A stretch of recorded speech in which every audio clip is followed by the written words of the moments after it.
Welcome to Future Vision Study Center Salem. UG TET Zoology Unit 8 Ecology and Evolutions பார்த்துட்ருக்கோம். அதில் இந்த செஷனில் எதை பற்றி டிஸ்கஸ் பண்ண போகிறோம் அப்படின்னா ஈகாலஜியோட இன்ட்ரடக்ஷன்ஸ் பற்றி பார்க்கலாம். அதில் நம்ம எதெல்லாம் எலாபரேட்டாக டிஸ்கஸ் பண்ண போகிறோம் அப்படின்னா ஈகாலஜியோட introductions, scope and concept of ecology, ஈகாலஜியோட நோக்கம் என்ன, அதோட கருத்து என்ன அப்படின்றது, என்னென்ன பிரான்ச்சஸ் ஆஃப் ஈகாலஜிஸ் இருக்குது, அதில் ஆக்யூட்காலஜி அண்டு சிங்காலஜி அப்படின்னா என்ன, மைக்ரோ அண்டு மேக்ரோ என்விரான்மெண்ட்லாம் இதை பற்றி நம்ம எலாபரேட்டாக இதில் நம்ம டிஸ்கஸ் பண்ணலாம். ஓகே, இப்போ ஃபர்ஸ்ட் ஆஃப் ஆல் இன்ட்ரடக்ஷன்ஸ் அப்படின்னு நம்ம எடுத்துக்கிட்டோம்னா, என்விரான்மெண்ட் அப்படின்னா என்னது, சரௌண்டிங்ஸ், நம்மளை சுற்றி இருக்கக்கூடிய சுற்றுச்சூழலை தான் நம்ம என்னன்னு சொல்லுவோம், என்விரான்மெண்ட்ஸ் அப்படின்னு சொல்லிட்டு சொல்லுவோம். It refers to everything remaining around human beings, அதாவது மனிதரை சுற்றி இருக்கக்கூடிய அனைத்து பொருள், அது உயிரற்ற பொருளாகவும் இருக்கலாம், உயிருள்ள பொருட்கள் எதா இருந்தாலுமே அது வந்துட்டு என்விரான்மெண்ட்ஸ் தான். The word environment is derivated from French word environner meaning encircle or surround. அப்போ இந்த என்விரான்மெண்ட் அப்படின்ற வேர்டு வந்துட்டு எதுலேருந்து பிரித்தெடுக்கப்பட்டது அப்படின்னு சொல்கிறாங்க, ஃப்ரெஞ்சு வார்த்தைகள்லேருந்து பிரித்தெடுக்கப்பட்டுச்சு. என்வைர்னர் அப்படின்னு சொல்லக்கூடிய வேர்டுலேருந்து என்விரான்மெண்ட் அப்படின்னு சொல்லிட்டு மாடிஃபை பண்ணியிருக்காங்க. அதற்கான மீனிங் என்ன அப்படின்னு பார்த்தீங்கன்னா என்சர்க்கிள் அண்டு சரவுண்ட் அப்படின்னு சொல்லிட்டு சொல்கிறோம். The study of environment is called ecology or environmental science or environmental studies or environmental educations. அப்போ இந்த சுற்றுப்புற சூழலை பற்றி படிக்கக்கூடிய ஒரு அறிவியல் பிரிவை நம்ம இந்த மாதிரிலாம் வந்துட்டு அழைக்கலாம். அப்போ the environment is the sum total of water, air and land and interrelationship among themselves and also within the human beings, other living organisms. Property A definition by Environmental Protection Act 1986. அப்போ environment அப்படின்றத வந்துட்டு இந்த சுற்றுச்சூழல் பாதுகாப்பு சட்டம் 1986 ஒரு வரையறையும் வந்து கொடுத்துருக்காங்க. என்ன அப்படின்னு சொல்லி பார்த்தீங்கன்னா, இந்த வேர்ல்டில் பார்த்தீங்கன்னா இருக்கக்கூடிய நீர், காற்று, நிலம் இது மற்றும் அதையோட வந்துட்டு அதர் லிவிங் ஆர்கானிசம்ஸ் இருக்கு இல்லைங்களா, மற்ற உயிரினங்களுடன் மனிதன் வந்துட்டு எவ்வாறு வந்து தொடர்பு கொண்டிருக்கிறான் அப்படின்றத பற்றி ஒரு படிக்கக்கூடிய ஒரு பிரிவு தான் வந்துட்டு என்விரான்மெண்ட் அப்படின்றத வந்துட்டு சொல்லியிருக்காங்க. The study of basic components of our surroundings and their interaction is called environmental science. நம்மளை சுற்றி இருக்கக்கூடிய பருப்பொருளுடன் நாம் எவ்வாறு தொடர்பு கொண்டிருக்கிறோம், நமக்கும் அதுக்கும் என்ன ஒரு லிங்க் இருக்கு, நாம் அதை பயன்படுத்திக்கிறோமா இல்லை அதை நம்மளை பயன்படுத்திக்குதா அப்படின்ற மாதிரியான ஸ்டடீஸை வந்து படிக்கிறதுக்கு தான் பேர் என்விரான்மெண்டல் சயின்ஸ் அப்படின்றத சொல்லியிருக்காங்க. Educating people on environment and its problem is called environmental education and environmental studies. அப்போ பார்த்தீங்க அப்படின்னா கல்வியலாளர்கள்லாம் என்ன பண்ணுறாங்க அப்படின்னா இந்த சுற்றுப்புற சூழலுக்கு ஏற்படக்கூடிய பிரச்சனைகளை தீர்ப்பதற்காக படிக்கிறாங்க.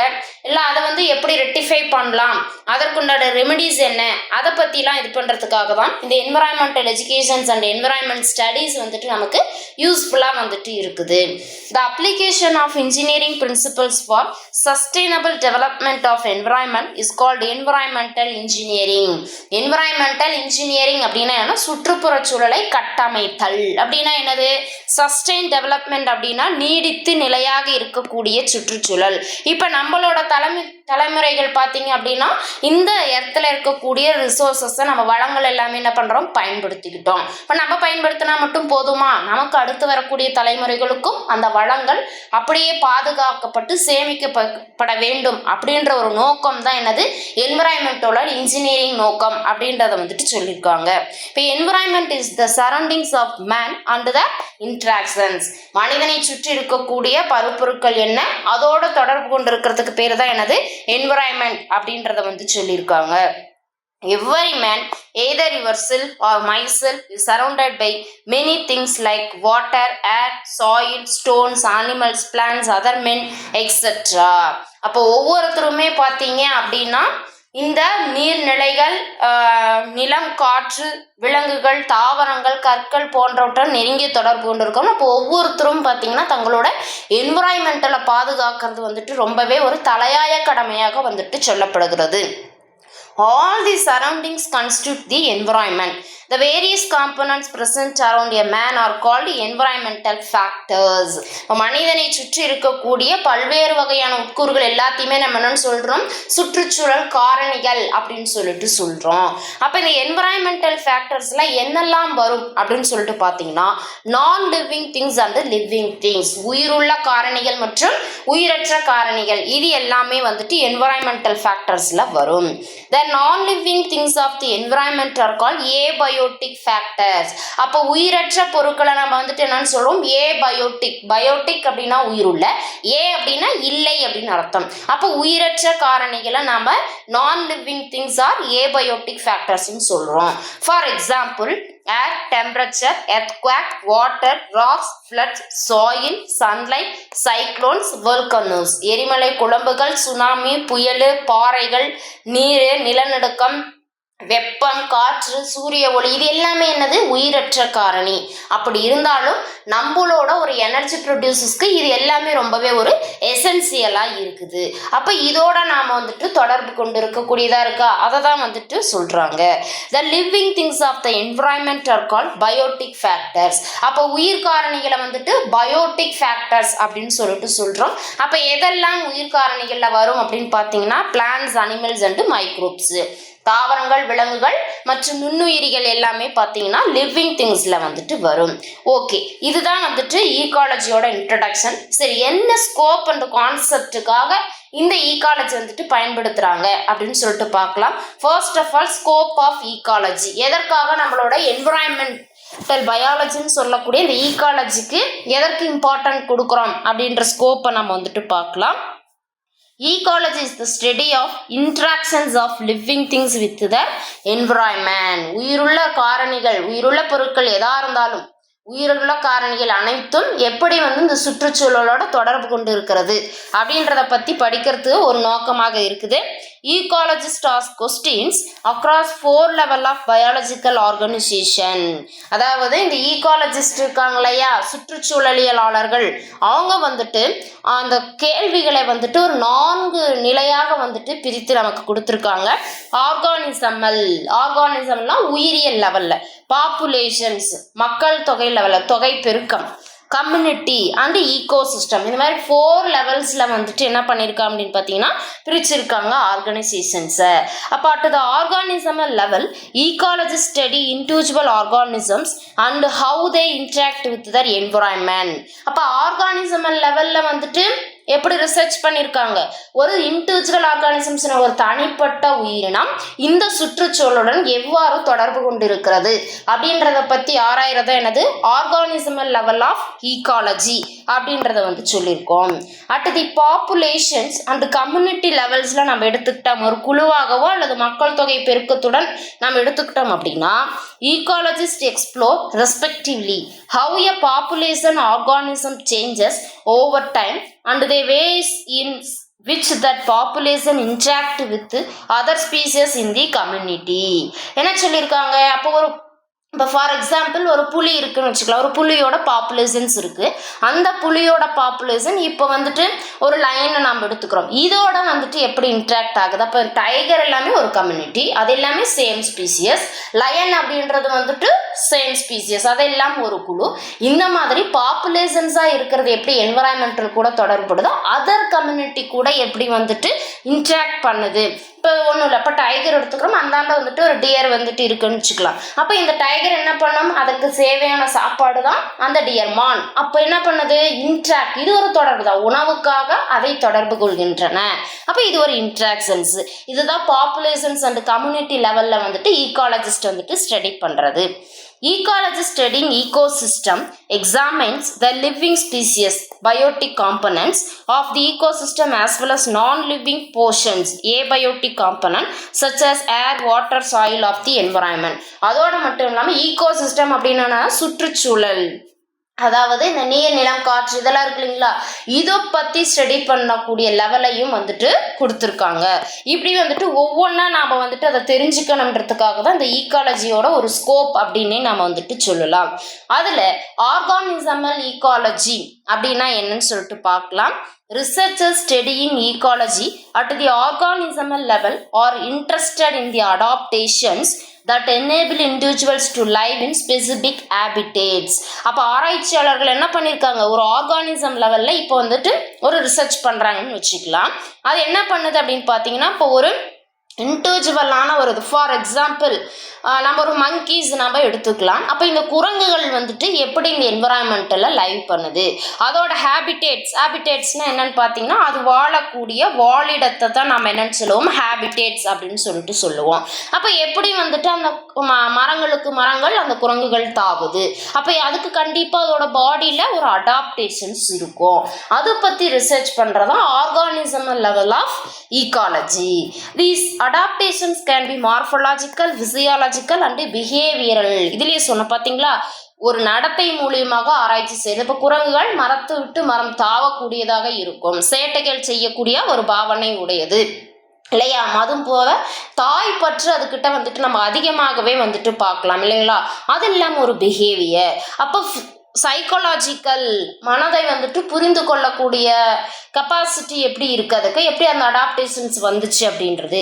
மார்ஃபலாஜிக்கல், உடல் அமைப்பு ரீதியாக. அப்போ மங்கியும் லயன்ஸும் வந்துட்டு பார்த்தீங்கன்னா மார்ஃபலாஜிக்கலாக ஒரே மாதிரியாக இருக்கா, இல்லை, ஏன்னா அதாவது அடாப்டேஷன்ஸுக்கு தகுந்த மாதிரி அது மாடிஃபை ஆயிருக்கு. இதை பற்றியெல்லாம் படிக்கிறதா என்னது organismal ecology.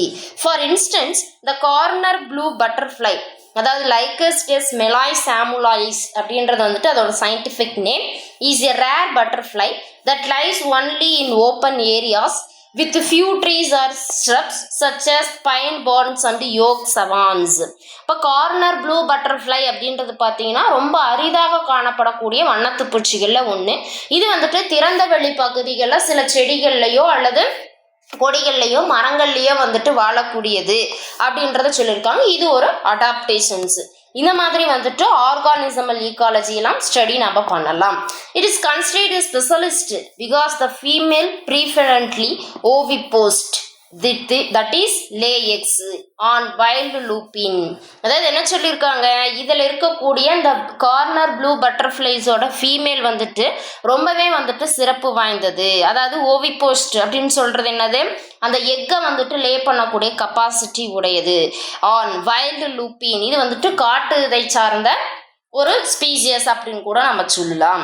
The preferential adaptations means that the corner blue butterfly is highly dependent on reference of wide looping plants for its continued survival. இதில் பாருங்க ஒரு இம்பார்ட்டண்ட்டான ஸ்டேட்மெண்ட் என்ன அப்படின்னா, அப்போ இந்த கார்னர் ப்ளூ பட்டர்ஃப்ளை வந்துட்டு லைவ் பண்ணணும், அது சர்வைவ் பண்ணணும் அப்படின்னா அதுக்கு என்ன தேவைப்படுது, வைடு லூப்பின் பிளான்ஸ் வந்துட்டு அதுக்கு தேவைப்படுது. அப்போ அங்கே இருக்கும் பொழுது அதுக்கு தேவையான லைஃப் சைக்கிள்ஸ் எல்லாமே பண்ணுறதுக்கு அது நீடாக இருக்குது. அது ஒரு அடாப்டேஷன்ஸ் அப்படின்ட்டு நாம் ஈஸியாக அண்டர்ஸ்டாண்ட் பண்ணிக்கலாம். இப்போ பாருங்க, இதுதான் வந்துட்டு என்னது கார்னர் ப்ளூ பட்டர்ஃப்ளைஸு. இது வந்துட்டு தான் வைல்டு லூப்பியன் பிளான்ஸு. இது இருந்துச்சுன்னா இது சர்வை பண்ணுறதுக்கு, அதாவது லாங் டைம் சர்வை பண்ணுறதுக்கு இது ரொம்பவே ஹெல்ப்ஃபுல்லாக இருக்குது. அப்போ இது ஒரு பட்டர்ஃப்ளைஸ் அப்படின்றது வந்துட்டு என்னது ஆர்கானிசம்ஸ். அப்போ பிளான்ஸ் அப்படின்றது பார்த்தீங்கன்னா இது ஒரு ஆர்கானிசம், இது ஒரு காம்பனன்ட்ஸ் தான், ஆனால் இதற்கு இதை சுற்றி இருக்கக்கூடியது, அதாவது சரௌண்டிங்ஸ். அப்போ இதுக்கு இது ஒரு என்விரான்மெண்டலாக ஆக்ட் பண்ணுது. அப்போ இது வந்துட்டு என்ன பண்ணுது, லைவ் பண்ணுறதுக்காக இதை சார்ந்து இருக்கிறது, இதை இன்ட்ராக்ட் பண்ணுது. That is the ecology. அதை தான் வந்து சொல்லியிருக்காங்க. இப்போ after hatching the larval caterpillars emerge and spend 4 to 6 weeks feeding slowly on wild lupin. அப்போ என்ன சொல்கிறாங்க, இப்போ அதில் வந்துட்டு எக்கை லே பண்ணதுக்கு அப்புறம் நமக்கு ஒரு அதோட பேபி வந்து கேட்டர்பில்லர்ஸ் வந்துட்டு வெளியே வந்துடுச்சு. ஒரு 4 to 6 வாரம் வந்து பார்த்தீங்கன்னா அந்த வைல்டு லூப்பின்லேயே வந்துட்டு ஃபீட் பண்ணிக்கிட்டு இருக்கும். அப்போ அந்த கேட்டர்பில்லர்ஸ் வந்துட்டு பியூப்பட்டா ஆனதுக்கு அப்புறம் எப்படி ஆகும், மெட்டாமார்போசிஸ், உருவ மாற்றங்கள், அதாவது விங்ஸு இதெல்லாமே வந்துட்டு க்ரோத் ஆகிறத தான் நம்ம மெட்டாமார்போசிஸ் அப்படின்னு சொல்லிட்டு சொல்கிறோம். அது வந்ததும் அந்த கேட்டர்பில்லர்ஸ் பியூப்பட்லேருந்து பட்டர்ஃப்ளையாக மாறி 4 weeks அப்புறம் அந்த வைல்டு லூப்பினை விட்டு வெளியேறுது. அப்போதைக்கு அது வந்துட்டு எக்கு லே பண்ணுறதுக்கும் தன்னோட குழந்தைகளை வந்துட்டு பருவமடை செய்வதற்கும் இந்த வைல்டு லூப்பினை அது இன்ட்ராக்ட் பண்ணி இருக்கிறது, சார்ந்து இருக்கிறது. இதுதான் வந்துட்டு என்னது environment. The adult butterflies feed on nectar of flowers of wild lupin and other plant species. அப்போ இதில் கேட்டர்பில்லர்ஸ் நமக்கு என்னவா மாறிடுச்சு, பட்டர்ஃப்ளைஸாக மாறிடுச்சு. அப்போ இந்த அடல்ட்டாக இருக்கக்கூடிய பட்டர்ஃப்ளைஸு அந்த வைல்டு லூப்பின்ல இருக்கக்கூடிய தேனாக இருக்கட்டும் அல்லது பிற தாவரங்களில் இருக்கக்கூடிய அந்த நெக்டார்ஸ் ஆஃப் ஃப்ளவர்ஸ் அப்படின்னா அதில் இருக்கக்கூடிய தேன்களை உறிஞ்சி தன்னை வந்துட்டு பாதுகாத்து கொள்ளுது அப்படின்ற ஒரு விஷயத்தையும் சொல்லியிருக்காங்க. இது வந்துட்டு organismal level of ecology. Second thing population ecology, தொகை பெருக்க லெவலில் எப்படி நடக்குது அப்படின்னு சொல்லிட்டு நம்ம பார்க்கலாம். A population is a group of interbreeding organisms that are member of same species living in the same area at the same time. Populations அப்படின்னா என்னது, ஒரே இனத்தை சார்ந்த ஒரே அதாவது தன்னோட எதிர்பாலினத்தினரிடம் மட்டுமே ப்ரீடிங் வச்சுக்கக்கூடிய ஒரு சேம் ஸ்பீசியஸ் சேம் ஏரியாவில் வாழக்கூடியது சேம் டைமில் லைவ் பண்ணக்கூடியதாக நம்ம என்னென்னு சொல்லுவோம், பாப்புலேஷன்ஸ் அப்படின்னு சொல்லிட்டு சொல்கிறோம். இப்போ organism that are all members of the same species are called conspecifics அப்படின்னு சொல்லிட்டு நம்ம சொல்கிறோம். A population is identified in part by where it lives and its area of populations may have natural or artificial boundaries. அப்போ அந்த populations அதுக்கு அதோட மக்கள் தொகைகளை அது கண்டுபிடித்து அதுக்குன்னு ஒரு இயற்கையாகவோ செயற்கையாகவோ ஒரு எல்லையை வந்துட்டு ஏற்படுத்தி கொண்டு அந்த ஏரியாவில் வந்துட்டு லைவ் பண்ணுது. இப்போ நேச்சுரல் பவுண்டரிஸில் என்னெல்லாம் வரும் அப்படின்னு பார்த்தீங்கன்னா ரிவர்ஸ், மவுண்டைன்ஸ், டெசர்ட், பாலைவனங்கள், மலைகள் மற்றும் ஆறுகள், இது எல்லாமே வந்துட்டு தனக்கான ஒரு உறைவிடமாக அது பயன்படுத்தி லைவ் பண்ணுது. While examples of artificial boundaries நம்ம என்னன்னு சொல்லலாம், moved grass, manmade structures or roads, நெடுஞ்சாலைகள் ஓரம் இல்லைனா மனிதர்களால் உருவாக்கப்பட்ட ஏதோ ஒரு சம்திங், ஒரு கட்டடமாக இருக்கலாம், இல்லை வந்துட்டு ஏதாவது ஒரு குடிசையாக இருக்கலாம். இந்த மாதிரி ஆர்டிஃபிஷியல் அதுவாக மேக் பண்ணாமல் வேற ஒருத்தர் மேக் பண்ணதை யூஸ் பண்ணிக்கிறதுக்கு பேர் தான் artificial boundaries. The study of populations ecology focuses on the number of individuals in an area and how and why population size changes over time. அப்போ ஆக்சுவலாக எதற்காக இந்த பாப்புலேஷன் ஈக்காலஜி எதை ஃபோக்கஸ் பண்ணுதுன்றாங்க, அது ஒரு பர்டிகுலர் சைட்டில் எவ்வளோ நம்பர் ஆஃப் இண்டிவிஜுவல் ஒரே மாதிரியான ஸ்பீசியஸ் எவ்வளோ இருக்குது அப்படின்றத வந்துட்டு தெரிஞ்சுக்கிறதுக்காகவும் அது எப்படி ஏன் வந்துட்டு அதோட பாப்புலேஷன் சைஸ் வந்துட்டு அதிகமாகுது ஒவ்வொரு டைமும் அப்படின்றக்கான ரீசன்ஸ் ஆராய்கிறது தான் என்னது பாப்புலேஷன்ஸ் ஈக்காலஜி. இப்போ population ecologist are particularly interested in counting the Karner blue butterfly for example because it classified as federally endangered. இப்போ பாப்புலேஷன் ஈக்காலஜிக்குமே நம்ம வந்துட்டு கர்னர் ப்ளூ பட்டர்ஃப்ளைவே நம்ம எக்ஸாம்பிளாக எடுத்துக்கலாம். ஏன்னா வந்துட்டு இது என்னது வகைப்பாட்டின் அடிப்படையில் ரொம்ப என்டேஞ்சர் அழிந்து வரும் நிலையில் இருக்கக்கூடியதாக இருக்கிறதுனால நம்ம ஈஸியாக வந்துட்டு இது எக்ஸாம்பிள்ஸ் வச்சு நாம் வந்துட்டு ப்ரூவ் பண்ணுறதுக்கு ஈஸியாக இருக்கும் அப்படின்றத சொல்லியிருக்காங்க. However, the distribution and the density of the species highly influenced by the distributions and aptitudes of wild lupin. அதோட மட்டும் இல்லாமல் இந்த பாப்புலேஷன்ஸ் ஈக்காலஜியில் அது எப்படி டிஸ்ட்ரிபியூட் ஆகிருக்கு, எங்கெல்லாம் பரவி காணப்படுகின்றன, அதோட டென்சிட்டி அடர்த்தி எவ்வளோ இருக்குது, அது வந்துட்டு அதோட இன்ஃப்ளூன்சஸ் வந்துட்டு வைல்டு லூப்பினா அதோட தாக்கங்கள் எந்த மாதிரி இருக்குது இப்படின்றத பற்றிலாம் ஆராய்ச்சி பண்ணுறதா என்னது populations ecology. Researcher might ask questions about the factors leading to decline of wild lupin and how this affect corner blue butterfly. இந்த இதில் வந்துட்டு நமக்கே ஒரு டவுட் வரலாம். அப்போது ஆராய்ச்சியாளர் என்ன சொல்கிறாங்க, ஓகே இந்த கர்னர் ப்ளூ பட்டர்ஃப்ளைஸ் ஆனது வைல்டு லூப்பினை சார்ந்து இருக்கிறது, சப்போஸ் அது வந்துட்டு இல்லாத பட்சத்தில் அந்த கர்னர் ப்ளூ பட்டர்ஃப்ளைஸில் எந்த வித மாதிரியான அஃபெக்ட் வந்துட்டு ஏற்படும், பாதிப்புகள் ஏற்படும் அப்படின்ற ஒரு கொஸ்டின்ஸை வந்துட்டு ரைஸ் பண்ணுறாங்க. இந்த மாதிரிலாம் நம்ம ஆராய்ச்சி செஞ்சு அதை பற்றி நம்ம வந்து தெரிஞ்சுக்கிறதுக்காக இந்த பாப்புலேஷன்ஸ் ஈக்காலஜி பயன்படுது.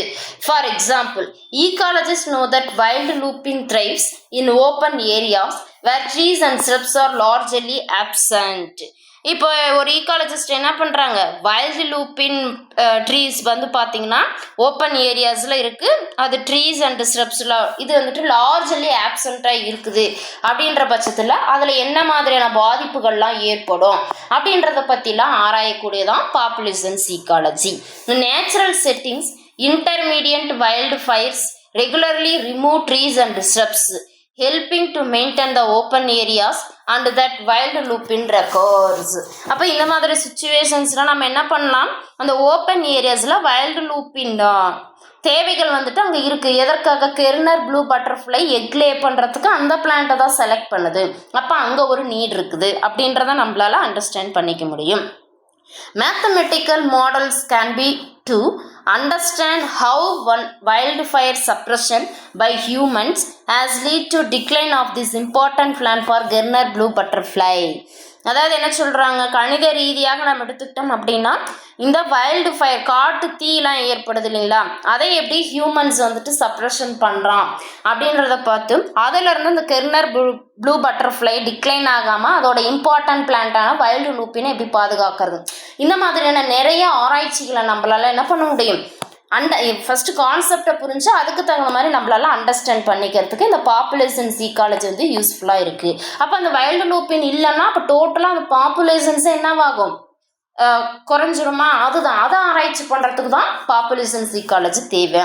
Next community ecology. A biological community consists of the different species within an area, typically 3-dimensional space, and the interactions within and this species. Biological communities அப்படின்னா என்னது, கம்யூனிட்டி அப்படின்னாவே என்னது, பல்வேறு வகை பர்டிகுலர் சைட்டில் டிஃப்ரெண்ட் ஸ்பீசியஸ் இருக்கிறது. ஓகேங்களா? இப்போ பாப்புலேஷன்றது சேம் ஸ்பீசியஸ் சேம் டைமில் சேம் ஏரியாவில் லைஃப் பண்ணுறதுன்னு வச்சுக்கலாம். இப்போ கம்யூனிட்டியில் என்னது, டிஃப்ரெண்ட் ஸ்பீசியஸ், யானையும் இருக்கும், சிங்கமும் இருக்கும், புலியும் இருக்கும், அது எல்லாமே ஒரு காட்டுப்பகுதியில் இருக்குது. அப்போ தட் இஸ் கால்டு கம்யூனிட்டி. இதை நம்ம 3 டைமென்ஷனலாக வந்துட்டு பிரித்து சொல்லியிருக்காங்க. அதாவது எப்படி வந்துட்டு அங்கே இருக்கக்கூடிய டிஃப்ரெண்ட் ஸ்பீசிஸ்க்கு இடையில் இன்ட்ராக்ஷன்ஸ் வந்துட்டு ஏற்படுது அப்படின்றத பேஸ் பண்ணி இப்போ community ecologist are interested in the process driving this interactions and their consequences. இதில் வந்துட்டு ஆர்வத்தை காமிக்கிறாங்க. எப்படி அப்படின்னு சொல்லிட்டு நம்ம பார்க்கலாம். Ecologist also study interactions among various species. இப்போ இண்டிவிஜுவல் ஸ்பீசிஸ்க்குள்ள இன்ட்ராக்ஷன்ஸை தாண்டி வெவ்வேறு உயிரினங்களிடையே எப்படி தொடர்பு கொள்ளுது அப்படின்ற ஒரு ஆராய்ச்சியுமே சொல்கிறாங்க. இந்த மாதிரி members of different species are called hetero species. இதை வந்துட்டு நம்ம என்னன்னு சொல்லுவோம், எட்டிரோ ஸ்பீசியஸ் அப்படின்னு சொல்லுவோம். சேமாக இருக்கக்கூடியதை நம்ம கான்ஸ்பெசிபிக்ஸ் அப்படின்னு சொல்லிட்டு சொல்லுவோம். இதில் டிஃப்ரெண்ட் ஸ்பீசிஸ் நம்ம என்னென்னு சொல்லுவோம், ஹெட்டிரோ ஸ்பெசிபிக்ஸ் அப்படின்னு சொல்லிட்டு சொல்கிறோம். ஸ்பெல்லிங் ராங்காக இருக்குது. ஓகே, அப்போ இதை பற்றி ஆராய்ச்சி பண்ணுறதா என்னது, community ecology. For examples, heterospecific interaction include predation, parasitism, herbivorous, competitions and pollination. அப்போ இந்த ஹெட்டிரோஸ்பெசிஃபிக்ல எதெல்லாம் அடங்கும், ப்ரிடிடேஷன்ஸ் அப்படின்னா என்னது, வேட்டையாடக்கூடிய விலங்குகள். இப்போ மான புலி வேட்டையாடுது. பேராசிட்டிசம், ஒட்டுண்ணிகளாக வாழக்கூடிய விலங்குகள் இருக்கும். இப்போ இந்த உண்ணிகள்லாம் பார்த்தீங்கன்னா கால்நடைகள்லாம் நம்ம பார்க்கலாம். ஹெர்பிவோரஸ், தாவரத்தை மட்டுமே சாப்பிடக்கூடிய உயிரினங்கள் வாழக்கூடியதாக இருக்கும். காம்படிஷன்ஸ் அப்படின்னு என்னது, ஒன்றோடு ஒன்று போட்டிட்டு இது எனக்கு தான் கிடைக்கணும் அப்படின்றது. ரீப்ரொடக்ஷன்ஸ்க்காக இருக்கலாம், ஃபுட்டுக்காக இருக்கலாம், எதுக்கு வேணாலும் இருக்கலாம். அந்த மாதிரி இருக்கக்கூடிய விலங்குகள் இருக்குது. இல்லைன்னா சேம் ஸ்பீசியஸ்க்கே ரெக்குவயர்மெண்ட் சேமாக இருந்துச்சுன்னா அதுங்களுக்குள்ளேயே வந்துட்டு போட்டி வர்றது, ரிசோர்ஸஸ் வந்துட்டு கம்மியாக இருக்கிற பட்சத்தில். பொலினேஷன்ஸ், மாசுபாடுனால வந்துட்டு இந்த மாதிரியான இதெல்லாம் ஏற்படலாம். இதெல்லாம் தான் என்னது, எட்டிரோ ஸ்பெசிபிக் இன்ட்ராக்ஷன்ஸ் அப்படின்னு சொல்லிட்டு சொல்கிறோம். This interaction can have regulating effect on population sizes and can impact ecological and evolutionary process affecting diversity. அப்போ இது எல்லாமே இந்த பாப்புலேஷன்ஸோட சைஸ் வந்துட்டு இன்க்ரீஸ் ஆனாலும் சரி, அதோட ரெகுலேஷன்ஸ்னால ஈக்கலாஜிக்கலாக சுற்றுச்சூழல் விதமாகவும் அதோட பரிணாம வளர்ச்சியிலையும் பார்த்தீங்கன்னா பாதிப்படையுது அப்படின்னு சொல்கிறாங்க. இது எப்படி அப்படின்னு பார்த்தீங்க அப்படின்னா, இப்போ ஃபார் எக்ஸாம்பிளுக்கு இப்போ மான்கள் வந்துட்டு நிறைய இருக்குது. அப்போ அந்த எல்லா மான்களோட நீடும் என்ன, தாவரங்களை சாப்பிட்றது. ஆக்சுவலாக அங்கே மழை இல்லை, ஏதோ வறட்சினால சம்திங் ஏதோ ஒரு ப்ராப்ளம்ஸ்னால அங்கே அந்த பாப்புலேஷன்ஸுக்கு போதுமான உணவு அங்கே இல்லை. இப்போ இதுங்களுக்குள்ளேயே ஒன்று போட்டிட்டு கொள்ளும். அதில் எது ரொம்ப அக்ரெசிவாக இருக்கோ அது வின் பண்ணி அதற்கான ஃபுட் சோர்ஸஸும் எடுத்துக்கும். அப்போ ரிமைனிங் இருக்கிறது தோற்று போனது என்ன பண்ணும், ஒன்றே அங்கேயே இருந்து இறந்து விடுறதான், இல்லைன்னா உணவுக்காக அந்த இடத்தை விட்டு வேறு இடத்துக்கு இடம்பெயர வேண்டும். அப்படி இருக்கும்போது இப்போ ஒரு வேறு இடத்துக்கு போகும்போது அங்கே ஒரு என்வரான்மெண்டலை பொறுத்த வரைக்கும் எல்லா இடத்திலும் கிளைமேட் வந்து ஒரே மாதிரி இருக்கும். கண்டிஷன்ஸ் ஒரே மாதிரி இருக்கும், டெம்பரேச்சர் பிஹெச்லாம் ஒரே மாதிரி இருக்குன்னு சொல்ல முடியாது.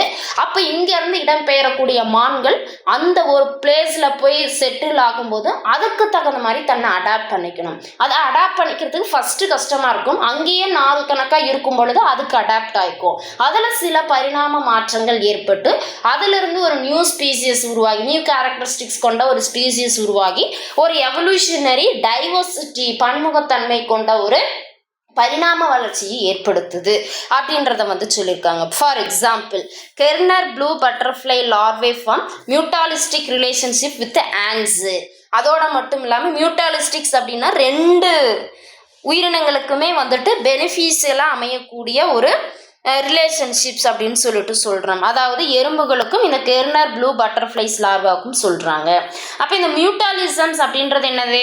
Form of a long term relationship. ஆமாவா, இப்போ நம்மளுக்கே ஒரு குட் ஃப்ரெண்ட்ஷிப் இருக்குது அப்படின்னா 2 பேரும் உதவிக்கணும், ஒருத்தர் கெடுக்கக்கூடாது.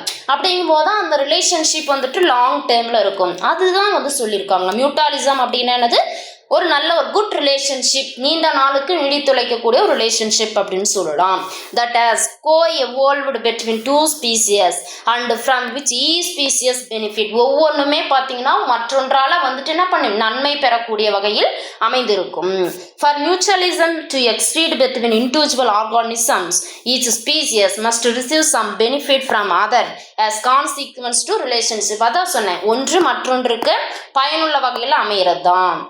அப்போ researchers have shown that there is an increases in probability of suffering when Kerner blue butterfly larvae and tended by ants. இதை வச்சு பார்த்தீங்க அப்படின்னா கெர்னர் ப்ளூ பட்டர்ஃப்ளை அதிக அளவில் இருக்கணும் அப்படின்றதுக்கு காரணம் ஆண்ட்ஸ் அதுக்கு ஒரு மியூச்சுவலிசமாக இருந்துச்சு அப்படின்னா அதோட பாப்புலேஷன்ஸை நம்மளால இன்க்ரீஸ் பண்ண முடியும் அப்படின்றத ஆராய்ச்சியாளர்கள் கண்டுபிடிச்சாங்க. That might be because the larvae spend less time each life stage when done by ants, which provide advantage for the larvae. அப்போ எப்படி இது ஒன்றுக்கு ஒன்று பெனிஃபிட் அடைஞ்சிக்குது அப்படின்னு பார்த்தீங்கன்னா, இந்த கேட்டர்பில்லர்ஸ் என்ன பண்ணுது? குறைந்த நேரத்தை தான் அதோட லைஃப் ஸ்டேஜில் செலவிட முடியும். அதற்கு உதவும் வகையில் இந்த அட்வான்டேஜ் அதிக அளவில் அதை காப்பாற்றும் வகையில் இந்த ஆண்ட்ஸ் அதுக்கு ஹெல்ப் பண்ணுறதுனால உன்னோட மியூச்சுவலிசமாக இருக்குது அப்படின்றத சொல்லியிருக்காங்க. இப்போ meanwhile the Karner blue butterfly larvae secrete a carbohydrate rich substances. இது ரொம்பவே important. That is an important energy source for ants. அப்போ எந்த வகையில் உதவுது? இந்த கெர்னர் பட்டர்ஃப்ளை லார்வாவில் கார்போஹைட்ரேட் நிறைந்த சப்ஸ்டன்சஸ் உருவாகுது. அது அந்த எறும்புகளுக்கு தேவையான ஒரு ஆற்றலை கொடுக்குது. அப்போ எறும்புக்கு கண்டிப்பாக அதால் ஒரு பெனிஃபிட் இருக்குது. அப்போ both Karner blue larvae and the ants benefit from the interactions. அப்போ இதுக்கு எடுத்துகிட்டு போய் அதுக்கு ஃபுட்டாக கொடுத்துச்சுன்னா அது அதிகப்படியான கார்போஹைட்ரேட் ரிச்சாக இருக்கக்கூடிய சப்ஸ்டன்சஸை ஆண்ட்ஸுக்கு செக்ரீட் பண்ணி தருது. அப்போ இதில் 2 ஆர்கானிசம்ஸோட லைஃபும் சேவ் பண்ணப்படுது இல்லைங்களா? அதை தான் சொல்லியிருக்கிறாங்க. ஓகே, ஈகோசிஸ்டம் ஈகாலஜி அப்படின்னா என்னன்ட்டு பார்க்கலாம். ecosystem ecology is an extension of organismal populations and community ecology. இது எல்லாம் சேர்ந்ததான் ecosystem ecology. ஏன்னா இது எல்லாமே அது சுற்றுச்சூழலில் இருக்கக்கூடியது. The ecosystem is composed of all biotic components, அதாவது living things in the area along with the abiotic components things of the area. ஒரு ஏரியாவில் இருக்கக்கூடிய உயிர் மற்றும் உயிரற்ற காரணிகள் சேர்ந்ததான் ecosystem அப்படின்னு சொல்லியிருந்தோம். Some of abiotic components ஆன air, water, soil இதெல்லாம் இதில் அடங்கும். ecosystem biologist ask questions about how nutrients and energy are stored and how they move among organisms and the surrounding atmosphere, soil, water. அப்போ இந்த சுற்றுச்சூழலியல் அறிவியலாளர்கள் என்ன பண்ணியிருக்காங்க? எப்படி இந்த ஆர்கானிசம்லாம் தனக்கு தேவையான ஊட்டச்சத்தை ஸ்டோர் பண்ணி வைக்குது, எப்படி மூவ் ஆகுது, அதாவது வளிமண்டலங்கள்லையோ இல்லது மண்கள்லையோ நீர்களையோ எப்படி மூவ் ஆகி போகுது, இது எல்லாமே ரிசர்ச் பண்ண ஆரம்பிச்சாங்க. Karner blue butterflies the wild lupin live in oak pine barren habitat.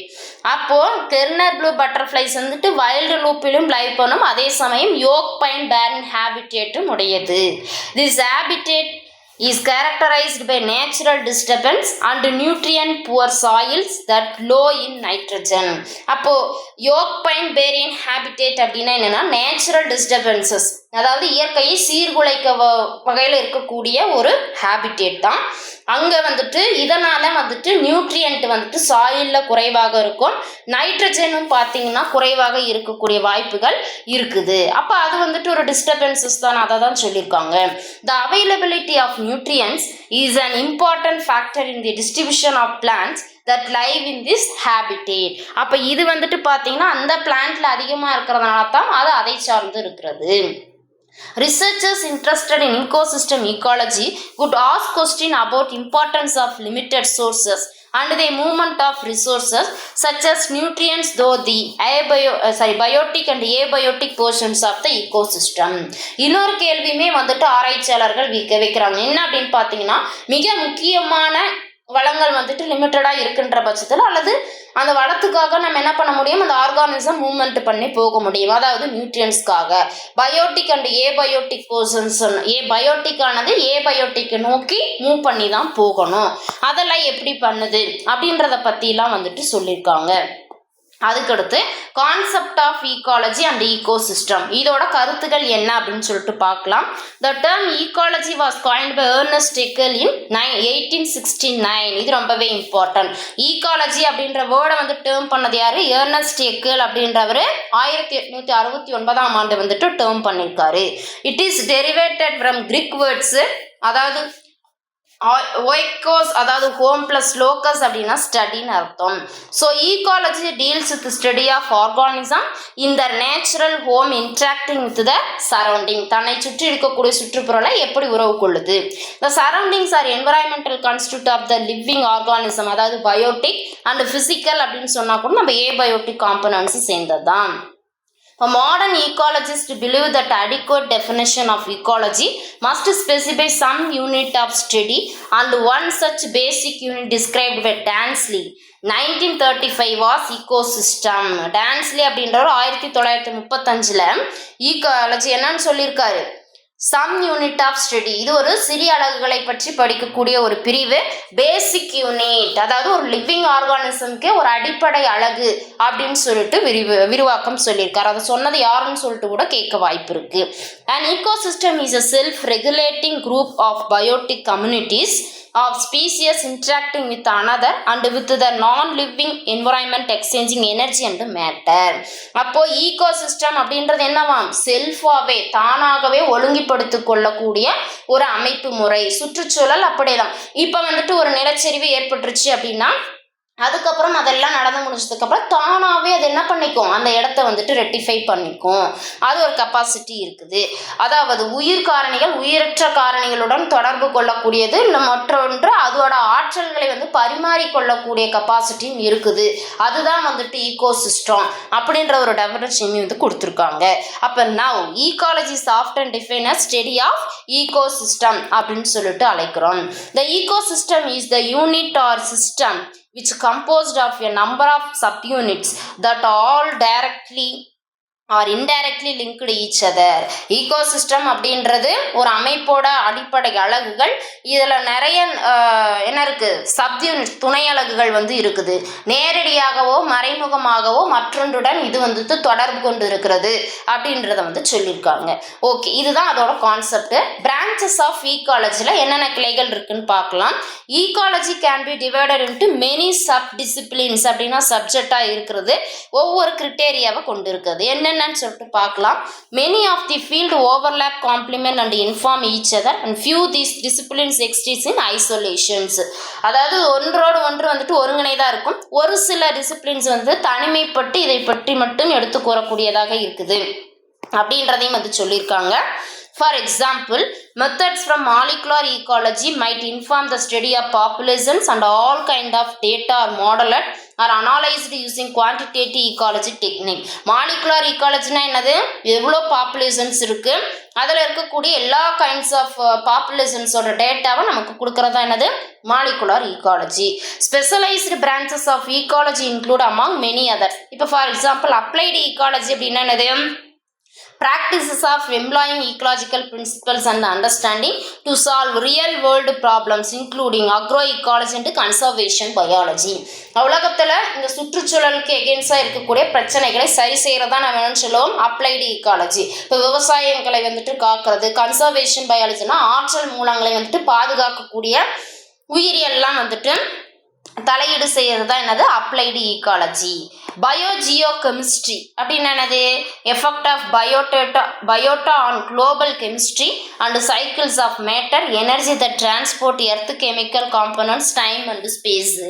அதாவது ஜியோனாவே என்னது ஜியோகிராஃபி புவியியல் அமைப்பு. ஒவ்வொரு புவியியல் அமைப்புகளில் இப்போ தீவுகள், தீபகற்பம், சமவெளி பகுதி, காடுகள் அந்த மாதிரிலாம் நம்ம சொல்கிறோம். அப்போ அங்கெல்லாம் என்னென்ன இருக்குது அப்படின்றத பற்றி ஆராய்ச்சி செய்கிறது தான் பயோஜியோ கெமிஸ்ட்ரி. கெமிக்கல் சப்ஸ்டன்சஸ் என்ன இருக்குது. பயோஜியோகிராபி அப்படின்னா தான் என்ன அப்படின்னு பார்த்தீங்கன்னா geographic distributions of the species. ஒவ்வொரு புவி அமைப்புகளில் என்னென்ன உயிரினங்கள் வந்துட்டு பரவி காணப்படுகின்றன. இப்போ அமேசான் காடுகளில் இதெல்லாம் இருக்குது, மன்னார் வளைகுடாவில் இந்த ஸ்பீசியஸ்லாம் இருக்குது, நீலகிரி விலங்குகள் சரணாலயத்தில் இந்த மாதிரியான ஸ்பீசியஸ்லாம் இருக்குன்னு சொல்லிட்டு அதை பற்றின ஒரு டேட்டா கலெக்ட் பண்ணுறது. கன்சர்வேஷன் பயாலஜினா reduce the risk of species extensions. உயிரினங்கள் வந்துட்டு அழிந்து போவதை தடுக்கக்கூடிய ஒன்று தான் என்னது கன்சர்வேஷன் பயாலஜி. ஆக்சுவலாக ஒரு உயிரினம் எதனால் அழியும், அதற்கு தேவையான அடிப்படை வசதிகள் குறையிறதுனாலையோ இல்லாமல் இருக்கிறதுனாலையோ பற்றாக்குறையினாலேயோ இருக்கும். அதை நம்ம ரெக்டிஃபை பண்ணக்கூடிய பயாலஜி தான் conservations ecology. Ecological succession which focus on understanding directed vegetation change. Ecological suggestion அப்படின்னா என்னென்னு பார்த்தீங்கன்னா நேரடியாக எப்படி வந்துட்டு அந்த தாவரவியல் ரீதியாக என்னென்ன மாற்றங்கள் வந்துட்டு ஏற்படுது அதை பற்றி நீங்கள் எலாபரேட்டாக பின்னாடி வந்து படிப்பீங்க, அப்போ பார்த்துக்கலாம். Evolutionary ecology or eco evolutions அப்படின்னா look at the evolutionary changes in context of populations and communities organism exists. உயிரினங்களுக்கு இடையில என்னென்ன பரிணாம வளர்ச்சிகள் ஏற்படுது, என்னென்ன அடாப்டேஷன்ஸ் ஏற்படுறது தான் எவல்யூஷனரி ஈக்காலஜி. ஃபங்க்ஷனல் ஈக்காலஜின்றது என்ன roles functions that certain species or group of the play in ecosystem. ஒரு உயிரினங்கள்னால என்ன பண்ணப்படும் இந்த சுற்றுச்சூழலுக்கு நன்மை பயக்கக்கூடியதாக இருக்கும். இப்போ ஃபார் எக்ஸாம்பிள் எர்த்வாம்ன்றது விவசாயிகளோட நண்பன் அப்படின்னு சொல்லிட்டு சொல்லுவோம், அதனால ஈகோசிஸ்டத்துக்கு ஒரு பெனிஃபிட் இருக்கு. அது மாதிரி அதோட ரோலை வந்து படிக்கிறதுக்கு பேர் தான் ஃபங்க்ஷனல் ஈக்காலஜி. குளோபல் ஈக்காலஜி அப்படின்னா என்னது which examines ecological phenomenon at largest possible scale addressing macro ecological questions. Global level வந்துட்டு என்னென்ன ப்ராப்ளம்ஸ் இருக்குது, அதோட ஸ்கேல் என்ன, அதோட அட்ரஸிங்ஸை பற்றி எலாபரேட்டாக ரிசர்ச் பண்ணுறது. மெரின் ஈக்காலஜி அண்ட் அக்வாட்டிக் அப்படின்னா என்னது டாமினன்ட் என்வரான்மெண்டல் மயோலூஸ் இன் வாட்டர். கடல் நீர்களில் இருக்கக்கூடிய இக்கோசிஸ்டம்ஸ் இந்த மாதிரி இருக்குது. நீர்நிலைகளோட சுற்றுச்சூழல் மண்டலம் எப்படி இருக்குன்றதை பற்றி படிக்கிறது. மைக்ரோபியல்னா மைக்ரோ ஆர்கானிசம்ஸை பற்றி ஸ்டடி பண்ணுறது. பேலியோ ஈக்காலஜி, பேலியோ அப்படின்னாவே என்னது ஃபாசில் அசம்பலன்ஸ், அதாவது இந்த தொல்பொருட்கள் அப்படின்னு சொல்லிட்டு சொல்லும்ல, அழிந்திருக்கு டைனோசரோட எலும்புக்கூடு இருக்குது, பெரிய லார்ஜஸ்ட் ஆமையோட எலும்புக்கூடு இருக்குது, அந்த மாதிரிலாம் நிறைய ஃபாசில்ஸ் எல்லாம் எடுப்பாங்க இல்லையா, அதை பற்றி படிக்கிறதா பேலியோ ஈக்காலஜி அப்படின்னு சொல்லிட்டு சொல்கிறோம்.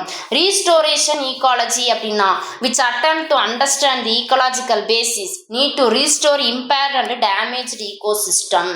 அதாவது சேதப்பட்டிருக்கக்கூடிய சுற்றுச்சூழலை சரி செய்வதற்கான ஒரு ஈக்காலஜி தான் ரீஸ்டோரேஷன்ஸ் ஈக்காலஜி. சாயில் ஈக்காலஜியை பெடியோஸ்பியர் அப்படின்னா மண்ணிலே பார்த்தீங்கன்னா லேயர்ஸாக இருக்குது, அதெல்லாம் எப்படி ஃபார்ம் ஆகுது அப்படின்றத பற்றி ரிசர்ச் பண்ணுறது. அர்பன் ஈக்காலஜினா அர்பன் ஏரியாஸ், நகரமயமாதல் எதனால் ஏற்படுது, அதனால் இந்த ஈகோசிஸ்டத்துக்கு என்னென்ன பாதிப்புகள் இருக்குது அப்படின்றத பற்றிலாம் ஸ்டடி பண்ணுறது. இன்டர் டிசிப்ளினரி ஃபீல்டு, அதை தாண்டி வேறு எதிலெல்லாம் எந்த ஃபீல்டெல்லாம் இது ஒர்க் பண்ணுது அப்படின்னு சொல்லிட்டு பார்க்கலாம். Ecological design and ecological engineering, அதான் ஒரு ஈகோசிஸ்டத்தை சரி பண்ணக்கூடியதெல்லாம் வந்துட்டு இது இருக்குது, அதற்கான ஆக்டிவிட்டீஸில் இன்வால்மெண்ட் ஆகிறது. எக்கனாமிக்ஸ் லெவலாக பொருளாதார ரீதியாக எப்படி ஈகோசிஸ்டத்தை வந்துட்டு நாம் சரி செய்யலாம். Festive ecology, human ecology and anthropology. ஆந்த்ரோபாலஜினாவே என்னது ஹியூமன்ஸை பற்றி படிக்கிறது தான். Social ecological health and environmental psychology, அதாவது ஆரோக்கியத்தை மற்றும் மன ரீதியாக வந்துட்டு அறிந்து கொள்ளதான் சோசியல் ஈக்காலஜி அப்படின்னு சொல்லிட்டு சொல்கிறோம். அதுக்கடுத்து ஆர்டிகாலஜி அண்டு சிங்காலஜி அப்படின்னா என்னென்னு பார்க்கலாம். ஆர்டிகாலஜி deals with the study of the interactions of organisms and their environment to explain the distributions and aptitudes. இந்த definitions வந்துட்டு ரொம்பவே இம்பார்ட்டன்ட்.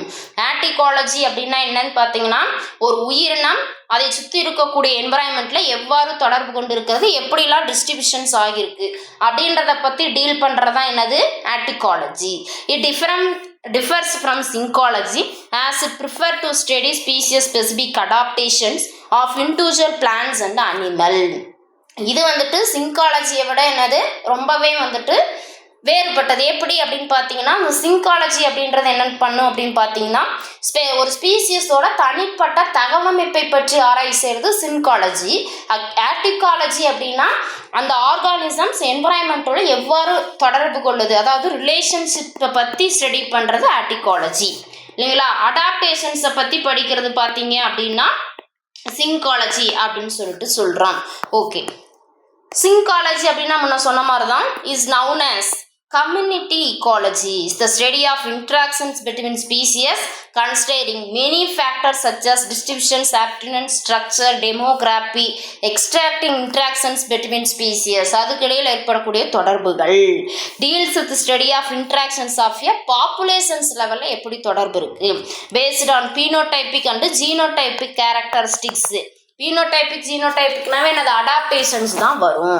அதுதான் என்னது சிங்காலஜி. இந்த ஸ்டேட்மெண்ட்ஸ் வந்துட்டு ரொம்பவே இம்பார்ட்டண்ட்டான ஒன்று. அப்போ இதுக்கும் என்ன டிஃப்ரென்ஸ் இருக்குது அப்படின்னு சொல்லிட்டு பார்க்கலாம். Autecology is the study of interactions between individual species with their environment. ஒரு தனிப்பட்ட உயிரினம் எவ்வாறு சுற்றுச்சூழலுடன் தொடர்பு கொள்ளுறதை பற்றி ஆராய்ச்சி செய்கிறது தான் ஆர்டிகாலஜி.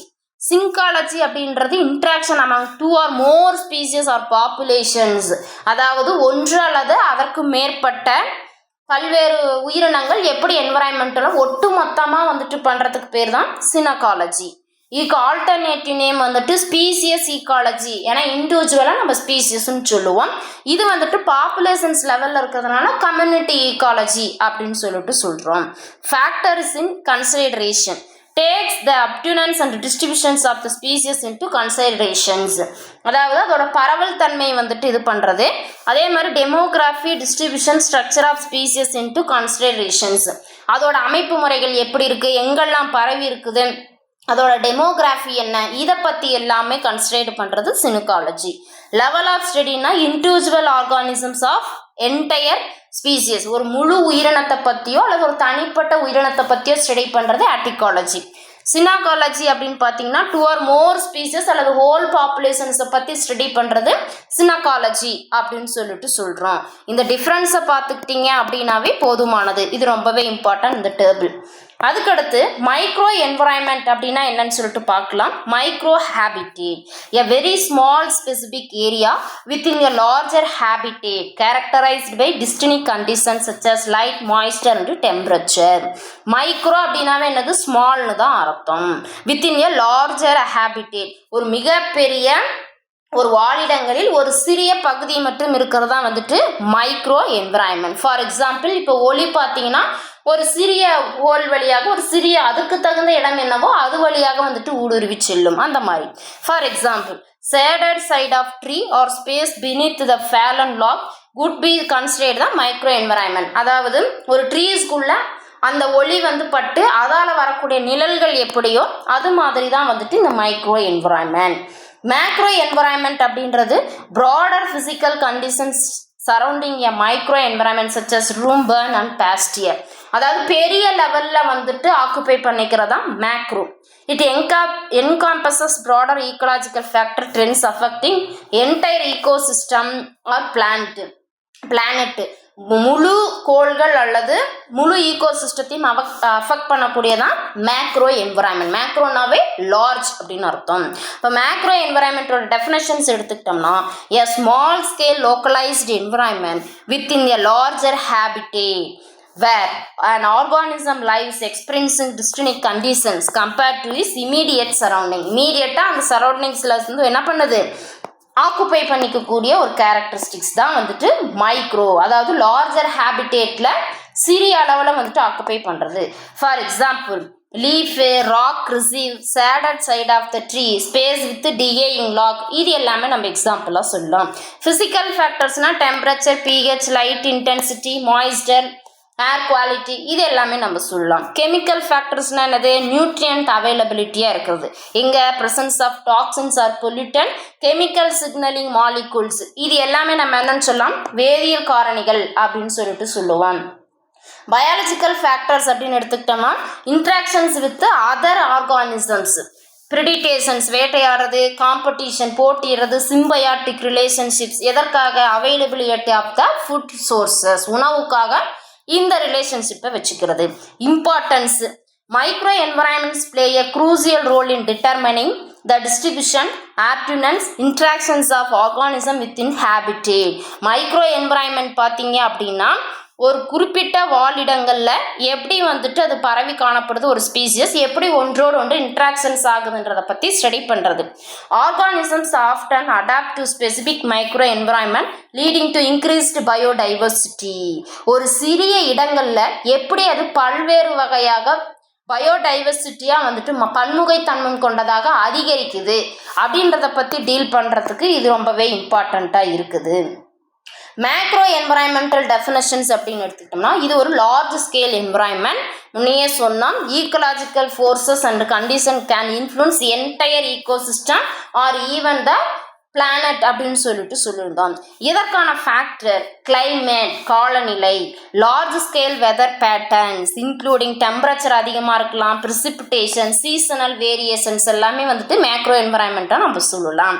Geography, tropical features like mountain, plains, bodies of water, இது எல்லாமே நம்ம மேக்ரோ என்வரான்மெண்ட்டுக்கு நம்ம எக்ஸாம்பிளாக வந்துட்டு சொல்லலாம். நேச்சுரல் ரிசோர்ஸஸ் அப்படின்னு எடுத்துக்கிட்டோம்னா availability, distributions of resources like water, soil, minerals, இது எல்லாமே நம்ம சொல்லலாம். Ecological balance, overall health, stability of ecosystem including biodiversity level and nutrient cycling. Overall ஹெல்த்னா ஆரோக்கியமான ஸ்பீசிஸ் எவ்வளோ இருக்குது அதோட நிலைத்தன்மையை பற்றி எக்ஸாமின் பண்ணுறது. ஹியூமன் ஆக்டிவ், டீஃபாரஸ்டேஷன், காடுகளை அழிக்கிறது, பொல்யூஷன் பண்ணுறது, நகரமயமாக்குதல், வானிலைகளை மாற்றுறது, இது எல்லாமே வந்துட்டு இந்த ஈக்கலாஜிக்கலை பாதிக்கக்கூடிய ஒரு ஹியூமன் ஆக்டிவிட்டீஸ் அப்படின்னு கூட நம்ம சொல்லலாம். இதனால் ஏற்படக்கூடிய இம்பேக்டை பற்றி பார்க்கலாம்.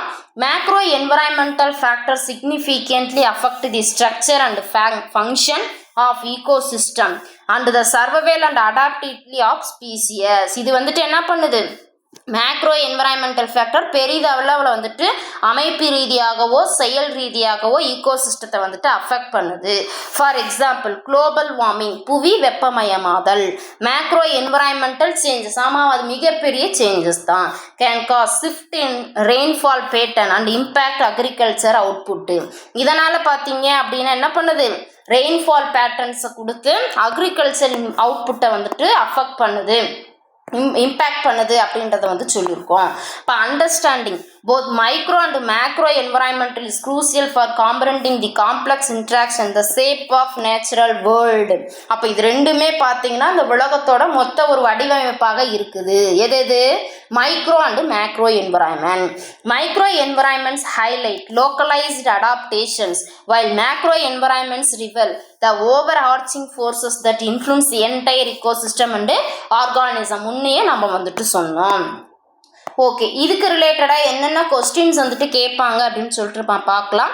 ஃபர்ஸ்ட், த டேர்ம் ஈகாலஜியை யார் வந்து காயின் பண்ணாங்கன்னு சொன்னேன்? ஏர்னஸ்ட் எக்கல் அப்படின்றவர் வந்துட்டு காயின் பண்ணார். Option C is the correct answer. Second, which of the following focus on understanding direct vegetations changes அப்படின்னாவே எனது ஈகாலஜிக்கல் சஜஷன் தான். அப்போ option B is the correct answer. Paleoecology அப்படின்னாவே எனது ஃபாசில் அசம்பிளன்ஸ் தான். அப்போ to understand relationship between species in fossil assemblages. Option A is the correct answer. Fourth, who coin the term ஈகோசிஸ்டத்தை? 1935ல் ஈகாலஜியை தான் வந்துட்டு ஏர்னஸ்ட் எக்கல் வந்துட்டு பண்ணவர். ஈகோசிஸ்டம்ன்றதை காயின் பண்ணது ஏஜி டான்ஸ்லி. இது வந்துட்டு ரொம்பவே இம்பார்ட்டன்ட், ரெண்டையும் கன்ஃபியூஸ் பண்ணிக்க கூடாது. Fifth question, which branch of ecology focus on energy flow, nutrient cycling, interactions between biotic and abiotic components?